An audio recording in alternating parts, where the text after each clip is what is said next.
Muli po, magandang umaga mga kaibigan. At ako po, mukhang ipit na naman itong pamunuan ng LTO.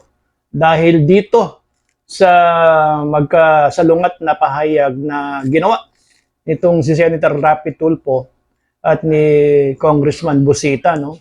Kasi nagkaroon nga ng public hearing itong si Senator Rapi Tulfo at ang kanyang naging pahayag dito sa pagta-transfer ng pangalan mukhang kailangan mo na ikaw ang personal na pumunta. Ayan nga, pakinggan natin kung ano yung sinabi niya rito. Thank you. And yung isa pang gusto ko mangyari,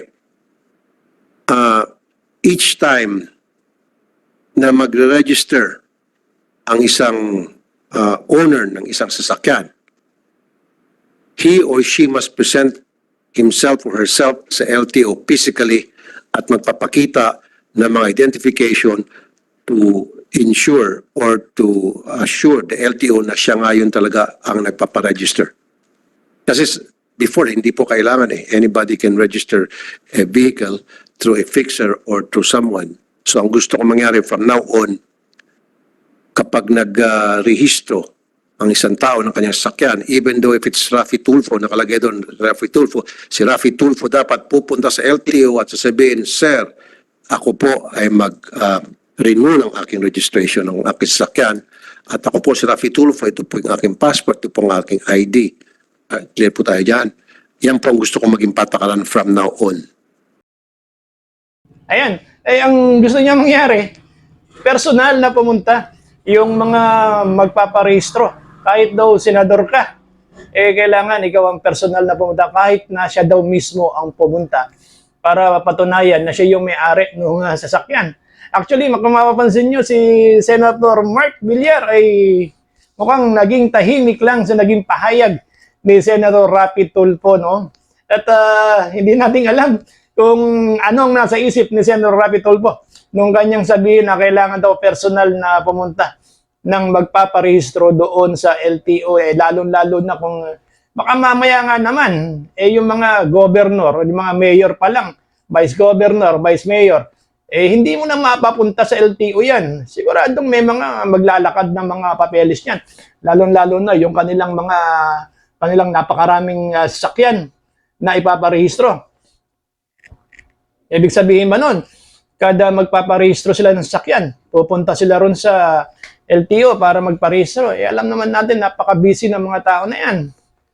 Buti nga kung mapapunta natin. At saka, pakinggan naman natin kung ano yung naging pahayag ni Congressman Busita patungkol dyan sa pagrehistro ng sasakyan. Kung kailangan ba talaga na pumunta ng personal itong ating mga kababayan para magparehistro. Pakinggan natin, ito yung kanyang sinabi. Hindi po ako naniniwala, ASEC, na tama, makatarungan at praktikal na lahat ng car owners kailangan pumunta sa LTO para mag-report at ayusin ang rehistro. Why? May legal documents Kunwari, ako, isang congressman, inutusan ko yung aking driver, i-renew mo yung rehistro ng kotse ko. May documents Bakit kailangan mag-report pa ako sa LTO? Real talk tayo. With all due respect, ASEC, unsolicited advice. Huwag tayong maglabas ng memo na hindi po natin kayang ipatupad. Why? Halimbawa, ni-require natin ang bawat car owner na kailangan personally mag-report sa LTO. Real talk. Pumunta yung driver ni Senator. Halimbawa, kaya bang sabihin ng LTO, Mr. De La Cruz, kay Senator pala ito pa-reportin mo dito si Senator. Hindi gagawin yan ng ating tao. Anong pwedeng gagawin dyan? Sige Brad, ako nang bahala. Hindi tama. Why? Pag pala ang may-ari, Senator, LTO nang bahala. Kapag tricycle driver, hindi pwede. So lalabas dyan yung korupsyon. Baka naman.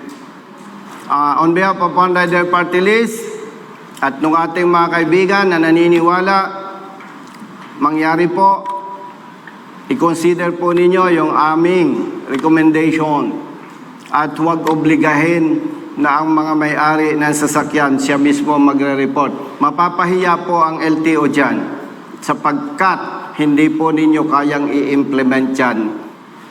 Paginhawahin natin ang buhay ng ating mga kababayan. Aray ko po, na real talk ni Congressman Busita, si Senator Rapi Tulfo. Kasi nga naman, pagkakaraniwang kang manggagawa, kung tricycle driver ka, uobligahin ka talagang pumunta ng mga taga-LTO para magparehistro. Ganun naman sa atin Kapag ka maliit ka, kapag ka karaniwan ka lamang, kailangan personal kang pumunta ron. Pero pagka yan nga naman, nakaposisyon ka, lalo-lalo na yung mga namumuno sa atin, syempre naman, kapag ka sinabi ng mga tauhan yan, nako po, pinaglakad lang sa akin to ni Mayor, pinalakad lang sa akin to ni Gob, ano bang magagawa ng mga taga-LTO na yan? Kundi sasabihin niya na, yun na nga, yung sinabi ni Congressman Busita, na sige na, siya nang bahala. Yan nga, pagmumuran talaga ng korupsyon kapag ganyan ang nangyari. Dahil marami naman talagang hindi uubra doon sa pagpunta sa LTO kapag ka magpapariso, lalo na itong mga sasakyan, itong mga kotse, no?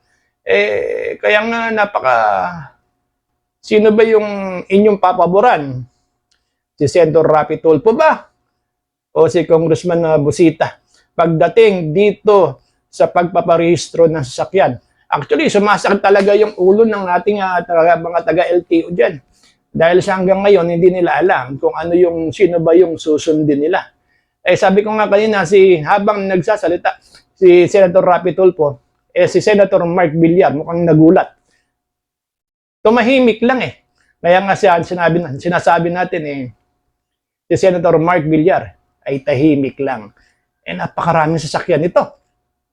Baka mamaya, kung magpaparehistro yan, mauubos yung kanyang oras sa papaparehistro lang.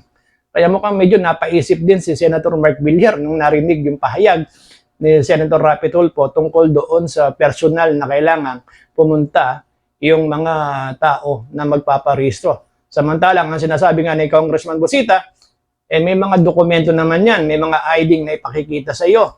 At napakaliwanag naman na makikita ng mga taga-LTO kung yung kanyang ipapresenta ay kanyang ID o hindi at pwede naman nilang pag-aralan yan at nang makita nila kung totoo ba yung pinipresenta na dokumento ng tao. Yun yung ating pinupunto rito. Kaya mga kaibigan, isipin nyo, sagutin nyo, tingin nyo, sino ba yung merong mas katwiran sa dalawa? Senator Rapi Tulfo ba? O si Congressman Busita? Comment lang po tayo para at least baka mamaya mabasa, mapanood itong ating vlog, magkaroon din ng idea kung yung ating mga namiminuno kung ano ba talaga ang dapat gawin sa pagdating dito sa pagpaparehistro ng kanilang sasakyan. Muli po, magandang umaga, mabuhay po kayo, mabuhay ang sambayanang Pilipino.